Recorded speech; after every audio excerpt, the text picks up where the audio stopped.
This Discord feature just helped me make a song, and for those of you who thought you were clickbaited, you haven't met me yet. I'm Berkey Plus, an upcoming digital composer, and this isn't a joke. This feature is actually my new favorite thing about Discord. I love making music on this. This is so much fun to play around with, and so I thought, what if I made a song from a melody I can make with just 4 notes? That's right. Each of those 4 notes that you can see on the screen makes 1 pitch sound. That's it. So I thought, what if I could challenge myself to make a song, an entire instrument track, with just a melody made from these 4 notes? Well, I did it, and here's how. Opening up Discord and hitting the Control// keys, it brings up the keyboard combos window. And while all the keyboard combos are cool, that's not what I'm here for. I'm here for the 4 arrows at the top right. Now, to use these 4 arrows, all you have to do is use the arrow keys on your keyboard. And they make sounds.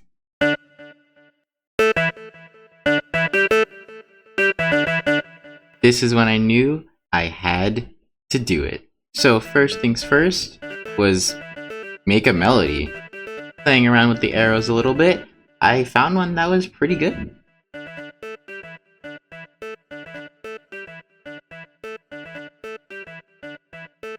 Excited to start, I remade the melody in LMMS. Now, it was all up to creative input, and so I made the song. And slowly but surely, it turned into something that I didn't even imagine when I first made the melody. But here's an in-depth analysis of it. And the song is done. Now, it is very simple. It's not complicated or even what some would consider a full composition, but it is a full song. And let's just go through it, because if you are not a composer or don't know much about making music in DAWs or something like that, you're probably kind of confused on exactly what I did, and so we're gonna go over each part of the song individually. It's really funny because when I make music, the end product usually is completely different from what I imagined it would be, and that is the same with this song. Let's take a look at the song from, I guess we'll just go from beginning to end because that seems chronologically, the easiest. We have this piano pattern. Now there's 2 main piano patterns and a tertiary piano pattern that we'll get to. But this is the first one, and this is the piano pattern for the first main section, and it is pretty simple with a little bit of a background note to go along with the chords so that it's not boring, and it sounds like this.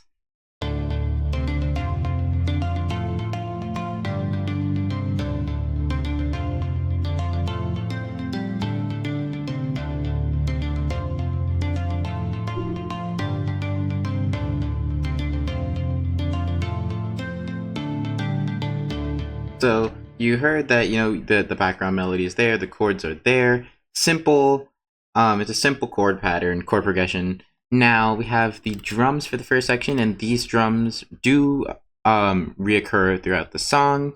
A big part of music is repetition. You want to give the listener something they've already heard, but also give them new, and you kind of want to find the balance between that while also making the song not feel too repetitive, which, to be fair, this song is kind of repetitive, but that's mostly because, again, it's not a big, well thought out composition. We was mostly just a challenge and see where we went with a melody that we got off of a communication software. So, mostly just messing around with this. But the drums, we have 2 different kicks. One is this called a feature bass kick, and this one is a simple pattern. And it's, you know, we're not going crazy with kicks here. And then the second one is just second and fourth bar simple kicks as well.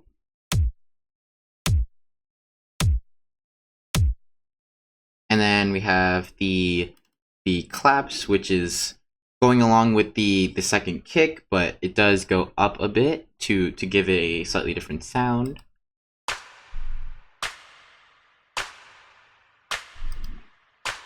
And then we have the snares here, which this snare is actually the only thing that changes between these two sections, these two 8-bar sections. It starts out with this pattern.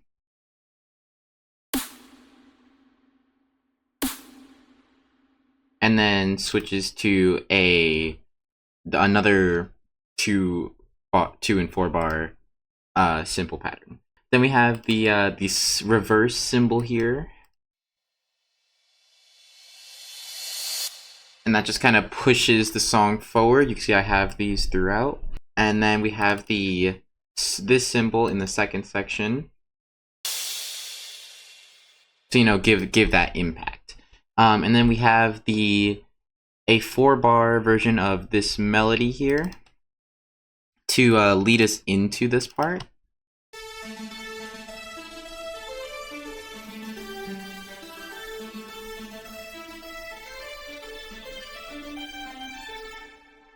So this melody, well, actually, no, you know, I'm getting a little bit too ahead of myself.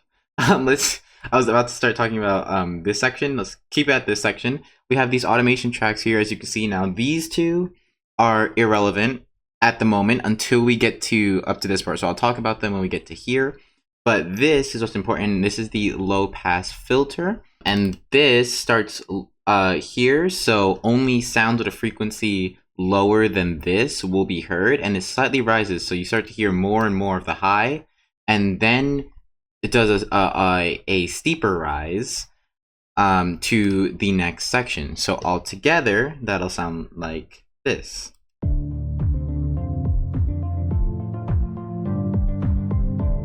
You can hear how the higher sounds slowly come in.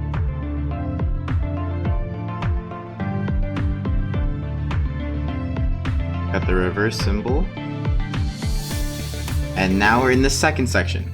So this is the melody for this to go with this chord progression.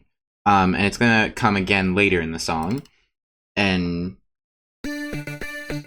now you may be wondering, is there a difference between this and this? And if you said the pitch, you're correct, because this is the main melody. It goes from D to A here, and this goes from A to E. This is actually 5 semitones down, or what I believe is called a fifth in chord progressions and stuff. Basically, a fifth down for chords or notes goes really well together with the note that it's 5 down from, or you can do 5 up. There's also thirds, which you have to be slightly more careful with, because sometimes thirds will sound a little rough and clash with the note instead of going with it, but you can usually change the third to a fourth or a second if you need to. And then there's also sevenths, which work similarly to fifths and thirds, and you also sometimes have to change those to maybe an eighth or a sixth, depending on if the notes are clashing or not. But a fifth is usually the safest option and usually goes really well together. I've rarely had a problem with fifths. I've rarely had to correct them. Sometimes you will have to correct them, and sometimes you might just want to change them, depending on how it sounds, but usually they're the safest option to have stacked. So for example, if I have this fifth, I can stack the fifth with a the normal pattern, which would be 5 up from the 5th, because this 5th is 5 lower. So if I bump this up 5 to where it normally is, you'll see that it sounds very good together.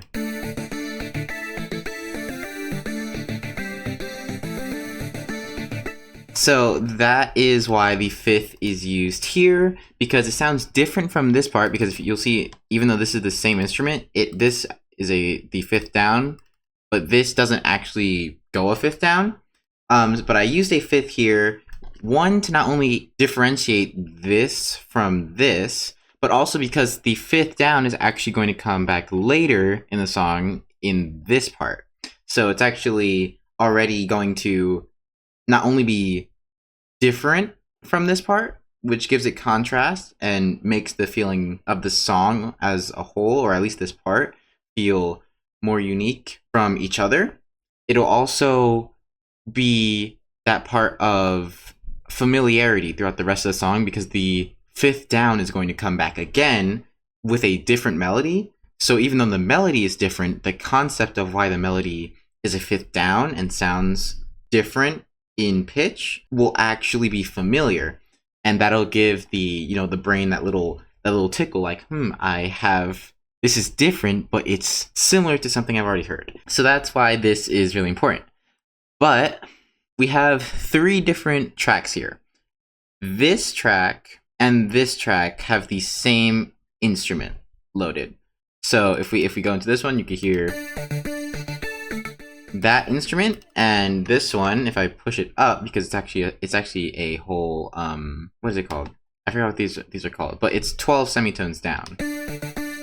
But you can hear it is the same instrument. Now, it is pushed 12 semitones down, so it's an entire octave. That's what it's called. It's an entire octave down, so it's just pitched. It's at the same notes, but pitched an octave down. So basically, unlike a 5th, where the 5th kind of like is different notes, but it goes well with the main notes, pushing it down 12 or an entire octave has it being the same notes. As you can see, this is still D to A, like this one. It's still D and A for these notes, but it's pushed down, so it's just playing D and A at a lower pitch, and so it gives a wider range of pitches for your ears to hear. These also have a note in the 9th bar, so that it doesn't just abruptly end when we get to this transition part, which we'll talk about next. But this second section sounds like this.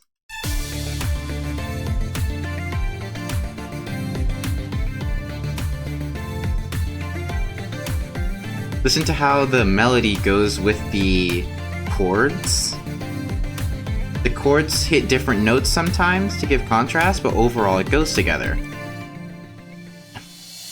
And you heard that last note play right there. Now we have this 1 bar transition part, which is just a reverse cymbal and this piano melody. Now, this brings in another thing that's going to lead us into our transition part, because the melody for our transition part, for this next part, is our Discord melody. Now, there is one key difference between the melody that we got from Discord and the melody that I came up with for this section. And that is, all the notes are the same, except this one. As you can see, we mainly use F in this pattern. You can see F here all throughout, and then there's an F here, and there's no note hitting E. There's not a single note hitting E. There's only F, G, A, C, D, and those are the notes that are being used. Now, in this next one, you can see there's a difference. We have similar notes. We have A here, we have G, we have a D, C, but F is not being played. E is being played, which means I needed to incorporate that E, which means I had to change the entire way the song sounded, because changing a single note can change how an entire melody sounds. As an example, this is a copy of the first melody, but except that I moved all the Fs down to E. So you can see these are all E instead of F, and even this one is an E instead of an F. Now listen to how it sounds so different even though we only moved one note down.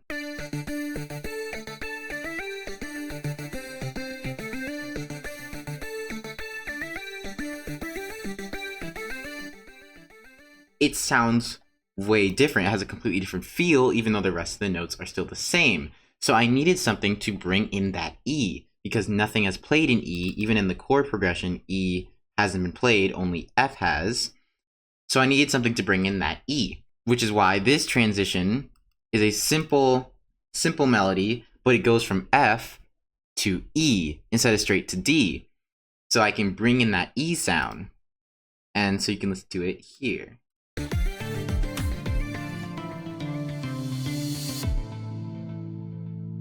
And it works. It still sounds good. It still flows with the rest of the song, even though E hasn't been played yet. And I don't know the exact term for this, but what I do know is that there are some notes in a scale. There are some notes in a scale that you can use even though it may not completely go with the rest of your song. So as you can see, I've been using all white notes. So I haven't been using any of the sharp notes, which are on the black keys. And even though I haven't been using E, E is a white note and can still be used. And even though I haven't used B, B can still be used, and B actually comes up later in the song. So I wasn't completely limited to using to using F. Sorry. I wasn't completely limited to using F, and that's why I was able to make this transition into being able to use E so that our melody from Discord would work. And now we can get into the first part of the new section with new drum patterns and new chords. And this is actually where B comes in this chord progression. You can see we have these B notes here. And we also have the E playing instead of F. But we still used F. As you can see, this note right here is F. So we're still keeping the F relevant for when we're able to eventually transition back to the first section, but we're introduced E so that our melody would still work. And we made it go together. So this is how the chord progression, this new chord progression sounds.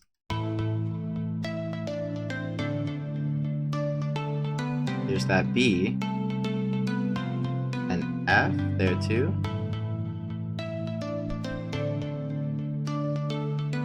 And you see we changed it up on the 8th. This 8th one isn't too different from the 4, from this 4th bar. But it does change which notes are being pressed, and therefore it still has a different feel. So this chord progression allows us to then bring in the new melody. And since it's also a very different feeling chord progression, we can bring in new drums as well. Our kick, as you can see, has a very different pattern from the first one. I'm not going to go over this by itself too much because they are just kicks, but it does have a completely different pattern. And now I feel like drums are easier to examine when they're together because you can see how they go with the rest of the drums. You can see this kick has a simple third bar on each, and then switches to a first and third. And then this one has a second and fourth in this snare, and we bring in a new snare that has a different pattern as well. And then in the after the fourth bar of this new section, we bring in our melody. Now, just like the first one, this is brought down a fifth. So while the main melody sounds like this, this pattern sounds like this. it's pitched down by 5 semitones. And all together, plus this we have a reverse symbol right here, all together it sounds like this.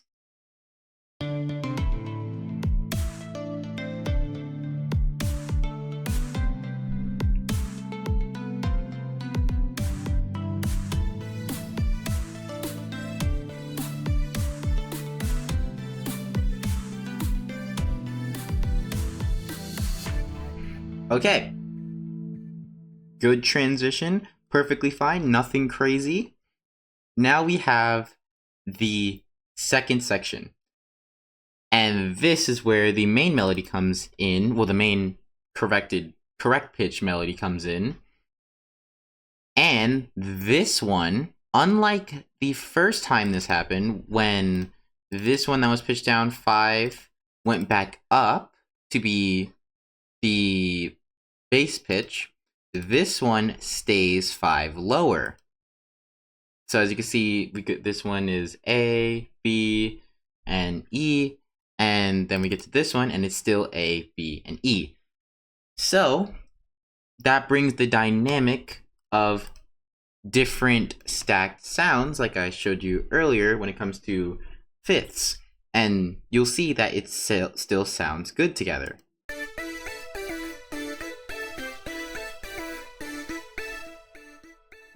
So we got the listener ready for this section by first bringing up this and then reintroducing it here, and now they're getting to hear it in full effect.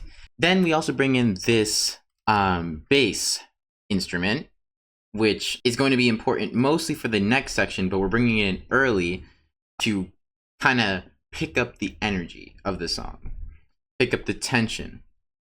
Because music is all about giving and taking with the tension. So you could hear how it adds tension. That's the wrong thing. Adds tension to the chord, under the chords. And notice something. Did you notice something about the chords? And if you did, I'll tell you what it was. As you can see, all the chords so far have been 3 different notes. There's one note, then there's that same note pitched 12 down, and then there's the note pitched 5 down. Here, though, we keep most of the melody, except we got rid of that note that was pitched 12 down. Why did we do that? It's so that the bass of this sound doesn't conflict with this bass. Because if it were to be the same, it would conflict and sound kind of messy like this.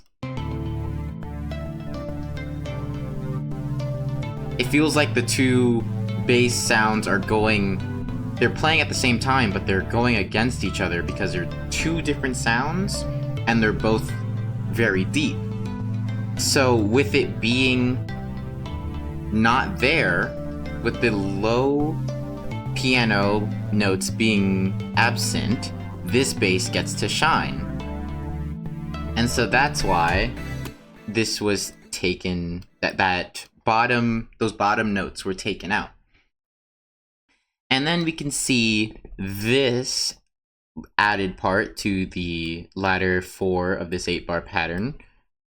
And that is the return of the pitched 12 down instrument. So again, new melody, same premise as this part.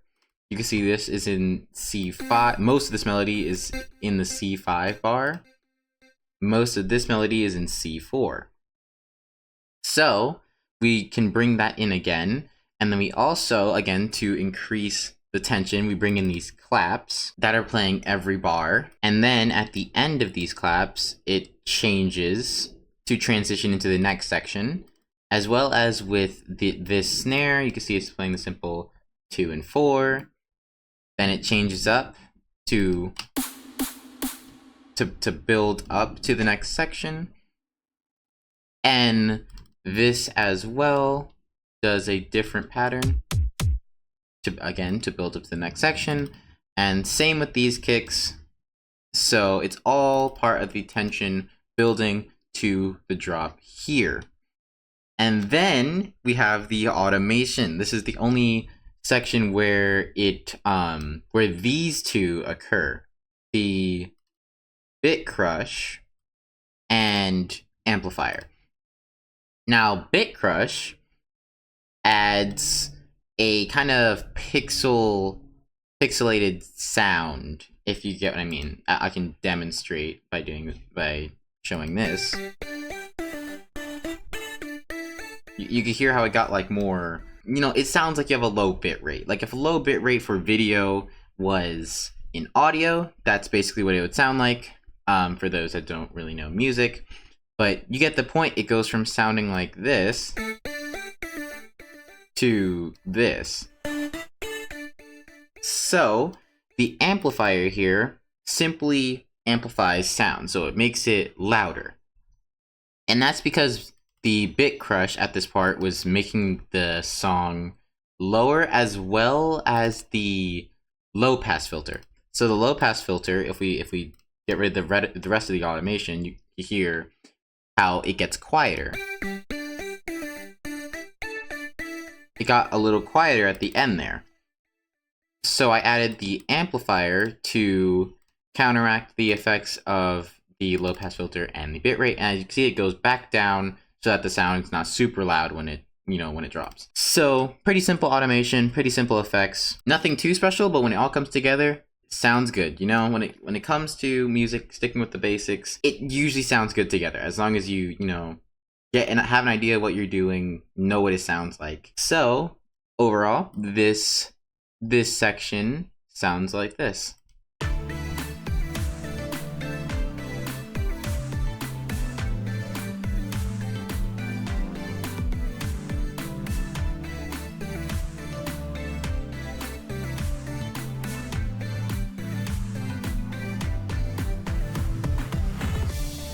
Okay, so you can hear how this part was going down and gonna rise into the next part, which we will talk about right now.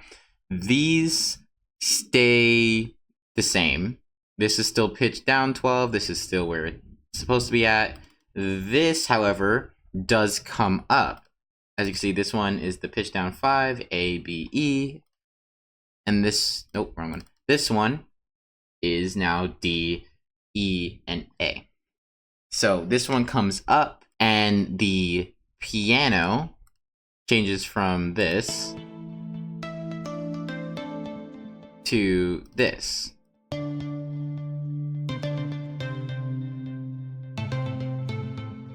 Now, if you remember that, that's because you probably remember it from the bass. So now the piano is going along with the bass to make this drop part very linear and different sounding, because this part was abstract. It had different melodies going on. The main focus wasn't completely on this melody. But now that the piano has lost its original melody and going along with the bass line, now we just have a bass with a supporting instrument. The piano is now supporting the bass, and we have the melody to really put more focus on it. And that's another reason why this part was taken from the 5 down to up 5 to the normal. And then of course we have the cymbal to again give impact.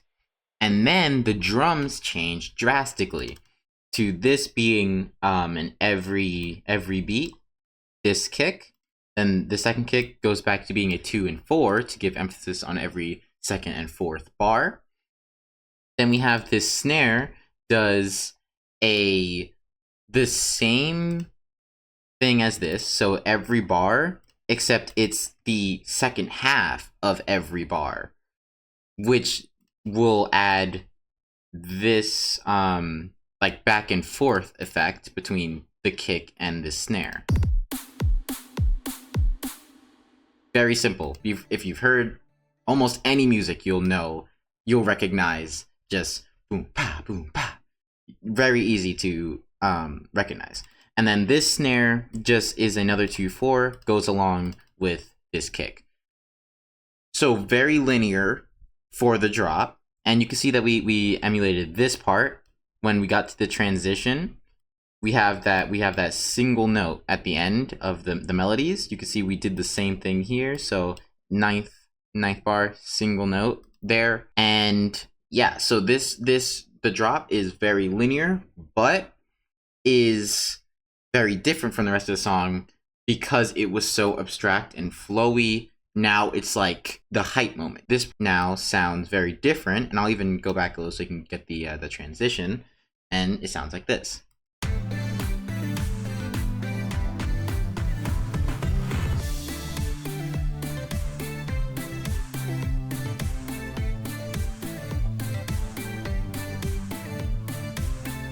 You can see it's a lot more, bouncy. It's a lot more energy than before. And now we get into the transition, which we have another reverse cymbal. Reverse cymbals, you can kind of just throw them before every section. They just work very well. And if you want to be even more creative, you can change the reverse cymbal, change the pitch of the reverse cymbal. I didn't do that for this track because I didn't think it was necessary, but you can always, level up certain parts of the song by doing that. Now, this transition is different from the first one because we're going back to this first section. So we have still incorporated the F and E thing here. You see this is F, this is E. We incorporated that because we want to keep E relevant from the last section, from this section that we just came out of, but we again want to bring F back in. So now this transition serves to do the same purpose as the first one, but going into a different chord progression. And then we also have some drums here, so that this transition, since it came from a drop, I felt like was weird without anything supporting just the piano like we had the first time. You can see that it was just piano there, but here we have some drums because we just came from a drop, so we don't want to just like drop everything immediately because then it sounds weird and kind of throws off the whole song. So we have some drums to keep the drums there, but at the same time slow down the pace. And then we get to this section, which just goes back to the first one, but with something new. So instead of this kick, you can see this is 8 bars of this pattern. We only have 4 bars at the end of it. And though everything else is the same, we have this new snare that from the second section playing the another set of snare patterns so that this part gets elevated. Now we also have this playing, and this is actually the correct notes. As you can see, this again is A to E when it's 5 down. We go to this. This is the D to A. So this is the correct pitch one, the original pitched one. And then this is also D to A, but gives a little extra emphasis at the latter half. So now let's listen to the transition, how it goes back into the first, a similar section to the first section.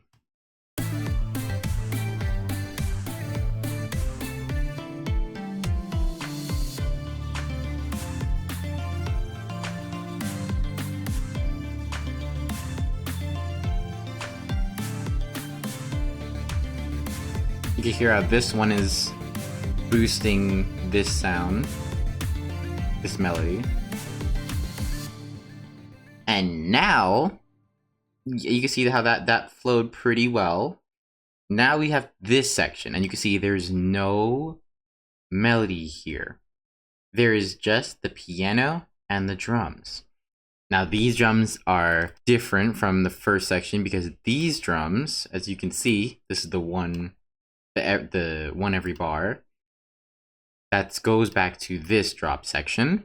And we have this, the one every bar, but the latter half of every bar, on the clap, similar to this section, except this section had it on a snare, this we have it on a clap. And then we bring in the the second kick like we have in this section, and we bring in the snare that just goes with the kick, has the same pattern, to boost it, and it gives a different feel to this piano as it goes through the first four bars to the latter 8 or the latter 4.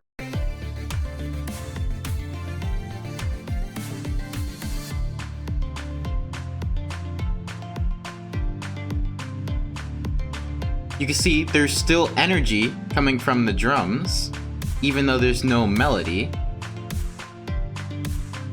And then you see these drums give some contrast to these faster ones. And then we get into a similar section with similar drums, except we bring this snare in to back up the claps. These stay the same in the same spot. And then we bring in the melody. So we still have this same melody, but then we bring in this first and then this in the latter 4, opposite to this, but similar because of the melody.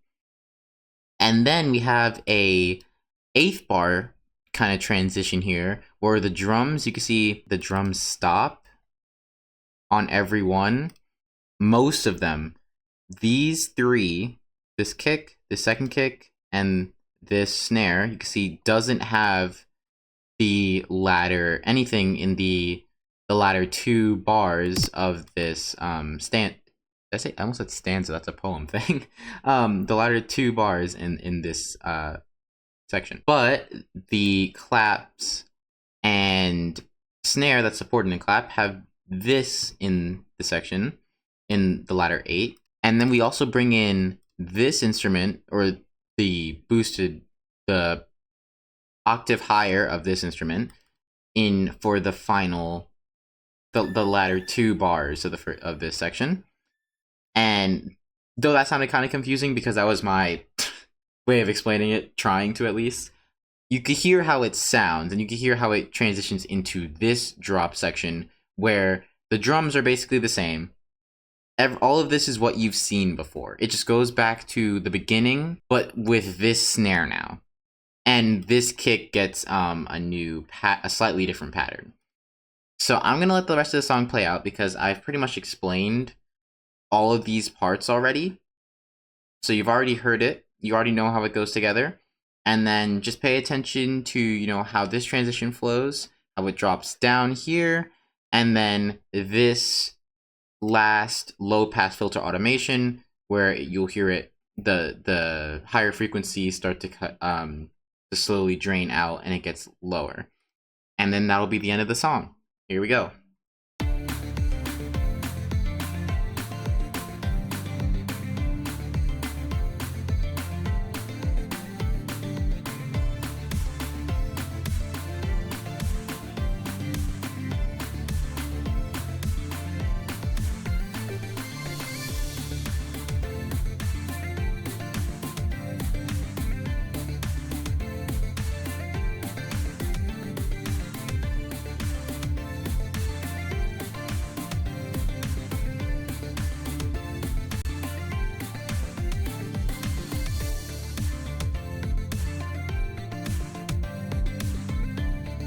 You hear how this part doesn't have the claps or snares from this part.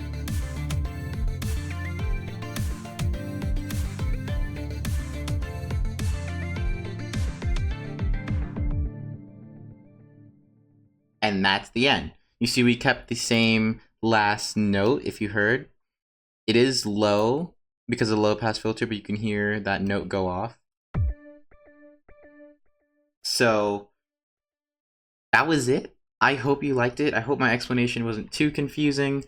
But yeah, this is the whole song. Let me know what you think about it in the comments. Let me know what you thought about this video as a whole. I hope you enjoyed it. I've never recorded this type of video before. I hope you guys liked it. And if you want me to do more, let me know, because honestly, sharing music is awesome for me, and making music is one of my favorite hobbies. And I make a ton of different songs, a ton of different sounds. In fact, this some of these sounds that you heard, I made myself using Vital, which is a plugin. I did all these settings, all this stuff. So maybe I'll release like an, I don't know, a custom Vital hack, so where you can use my different sounds or something like that in your own Vital program. And Vital is free, by the way. There is a paid version if you want more some of the extra stuff, but I use the free version of Vital, and it already does a ton for me. There's so much to this program that I haven't even gotten to. I haven't even mastered it. There's so much, but you know, maybe I could do that sometime. But I hope that you guys like this video, and I will definitely like to make more. Share you guys how you can make your music better. Maybe even do like a tips and tricks video, something like that. But yeah, I'll see you guys in the next one. I hope you like the song. Stay positive.